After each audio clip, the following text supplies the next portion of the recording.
Greetings viewers, NYC Resistance.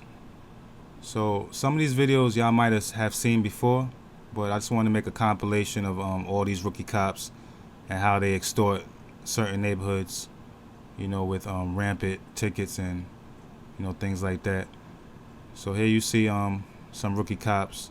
They're giving this parked car some tickets, probably for expired registration or inspection sticker or even a cracked windshield. So when the driver comes back to his car, he gets a shock because now he has a new bill that he didn't have when he parked his car. Here you have another motorist. He's surrounded by some more rookie cops who are extorting him out of money, with tickets. You have your black Negropean cop there to give the illusion that the NYPD is a racially diverse police department when in fact it's just as racist as ever. Because most of these cops that come from Long Island and Westchester and Queens and Rockland County and Mamaroneck and all over, they wouldn't stand for a bunch of black cops walking through their neighborhood writing tickets, leaving them under the windshield wiper of their parked car or shining flashlights in their face when they pull up to a stop sign. They wouldn't stand for it. They'd be outraged.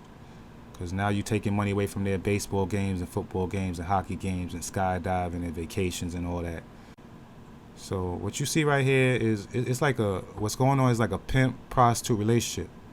You see where the supervisor is the pimp. He makes sure that these cops are, writing a whole bunch of tickets, earning their salary, earning their keep. You see this motorist right here is getting ticket after ticket, at least 3 tickets. Each one of these tickets is probably $150.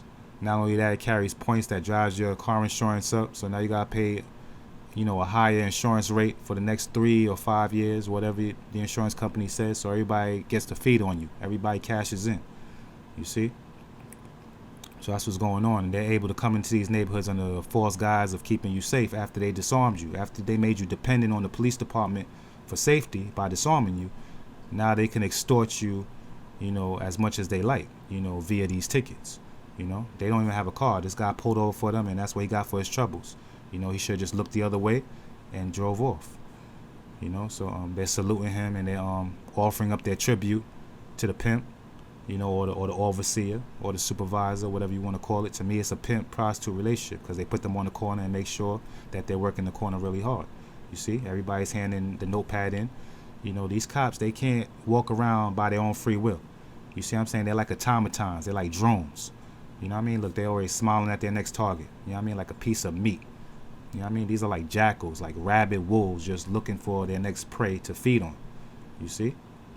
It's all about that notepad. It's all about those ticket quotas. They could care less if somebody's around the corner being dragged into some bushes or mugged or beat up. You know what I mean? They're just looking at who they could write a ticket to. Cops people from outside neighborhoods that don't even live in your neighborhood coming to your neighborhood, taking your money away from you. You see? So the supervisor or the pimp, he sicked them on another vehicle. They're walking over to a cab driver that's probably been working a 16-hour shift, to pay his rent, put healthy food on the table, and he's about to lose his money in an instant. These cops gonna walk up, shine a bright light in your face like a dare, stun you, shock you. You gotta answer to them and like they God. You know what I mean? They don't even call you sir anymore.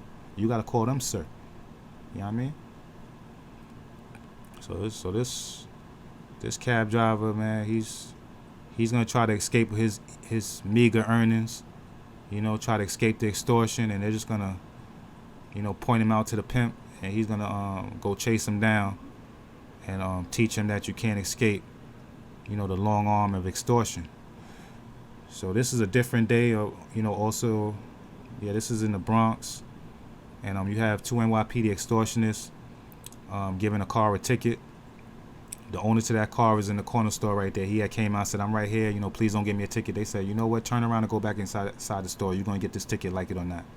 We got quotas. We're not here to give breaks. We're here to write tickets." It's a poor neighborhood. People are, struggling to make ends meet. It's a depression. There's no jobs. There's no nothing. And you got the pimp once again making sure that his minions are writing tickets, extorting the poor people out of the money that they need. And then, you gotta hear that, black people are welfare recipients, and we're using the system and leeching off the system and all this. They don't show you the extortion. They don't show you the $115 tickets, the $200 tickets. The cops forcing our insurance premiums up. The NYPD deeming our neighborhoods high crime areas, so the insurance companies charge us more money just to get insurance. You see what I'm saying? Just for the neighborhood you live in, the insurance company charges you more money because the NYPD says it's a high crime area, because they made it a high crime area with all their rampant extortion and harassment and abuse. You see how that works? You know what I mean? All they're gonna show you is the surveillance videos of people trying to recoup their money after the NYPD extorts them out of their money. When people turn to crime and robbing stores and muggings and stuff like that to feed themselves or pay their rent. That's all they're gonna show you on the nightly news, man. You ain't never gonna see this right here. Never. You ain't never gonna see what generates the crime and what forces people to commit crime.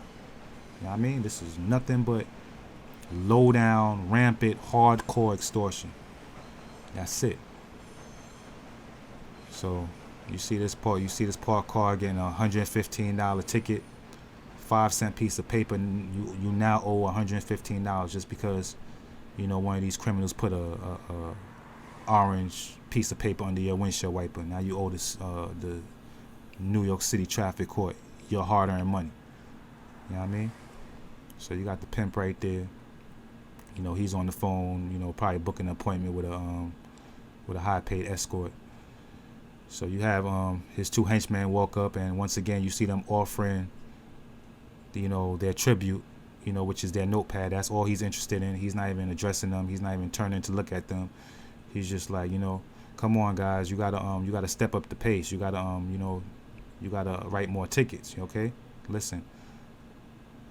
If y'all want to be in that squad car, you got to meet your monthly quotas. You understand me? I have a prostitute to pay every Saturday. Okay? So, listen. Just keep on writing these tickets, and I'm going to just have to, put y'all back on foot. Okay? It's not me. It's not what I want, but y'all got to pick it up, man. How am I supposed to survive now? Get back in your car and write more tickets. You're going to be back, stand up on the corner like the rest of these rookies. So they run back over to their car, and they look for more people to hunt. You know what I mean? If you need help, don't look to the NYPD. You know what I'm saying? You got to look to regular people, and then the media's asking them to call Crime Stoppers. You know what I mean? Once again, on a different day, I'm in Harlem.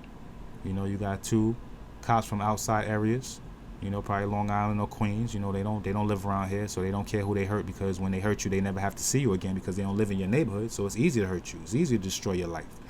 You know what I mean? I don't got to see your face after they put you on that criminal court line or stuff you in a cage, stuff one of your loved ones in a small cage. You look through the windshield, the passenger in there, the passenger pimp, he's looking through the notepad, make sure that these two officers are earning their keep. These cops got to make 10 times their salary. That's why it doesn't matter whether you see black or Latino cops. They all got quotas. You know what I mean? They can't think for themselves. They're all drones, automatons, robots.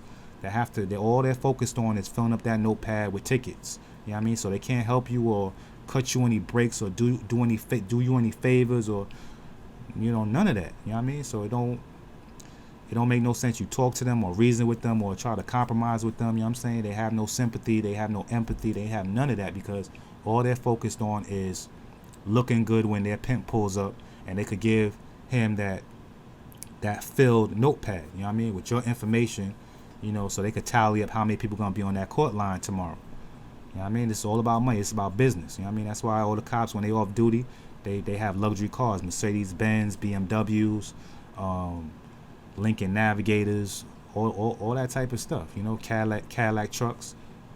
That's it. Big $700,000 houses, because the more tickets they write, the more money they make. You know what I mean? It's like they get kickbacks in the form of overtime pay, favorable assignments. This is a business, and people have to see that. You know what I mean? This is on another day in Harlem. You know what I mean? You got two European cops from outside area. One got his flashlight out looking on the sidewalk for a little pebble that he could say is narcotics, so they could put this man in handcuffs and stuff him in a cage. You know what I mean? So they haven't found anything. Now he's about to say, come on, man, listen, from the bottom of my heart, I'm your friend. I love you. I care about you. I'm here to keep you safe. Just forget about what I just did to you. You know what I mean? It's another day in Harlem. Look right here. You're black. I'm European. You know what I mean? Your ancestors were slaves. Under the 13th Amendment, it's my job to put you in a cage and then force you to work. If you don't work, you're going to be in solitary confinement. You do understand what I've just read to you, okay? So I'm about to give you this ticket right here. Don't worry, I'm your friend. It's not about race. We're all friends. I'm colorblind. You should be colorblind too. Just just love your enemies. Sure, I hate you, but you should love me. Don't fight hate with hate. Love me as I destroy you. Okay, so take this piece of paper and you have 2 weeks to show up at court and plead your case. All right, we know you're poor, we know you're struggling, but take this paper and you could answer it or not answer it. If you don't answer it, we're gonna issue a warrant for your arrest and we're gonna come hunt you down and put you in a cage. Okay, we're your friends. Yeah, sure, we're from Long Island. We don't live in your neighborhood, but we love you and we care about you. After all, look at my uniform. I'm moral and I'm good. I don't have sheets on like my ancestors. We're much smarter now. We lie to you and say that we're your friends and we care about you. Okay? So these racist devils, they're laughing all the way to the bank, man, because not only do they get to do what their racist ancestors did, with a smile, but now they put on these uniforms and they say, we're here to keep you safe. We're good people. We're moral and good. You can trust us. We never lie. And then once again the pimp shows up. They give him the notepad. We're doing a good job. He says, yeah, you're shooing for a promotion. You'll be in a squad car in no time. You'll be off your feet. Okay, just keep on working these people real hard and destroying their lives. And before you know it, you'll be making $100,000. And with a good pension when you retire. Man, it's the same old devil, just a new year. Y'all take care.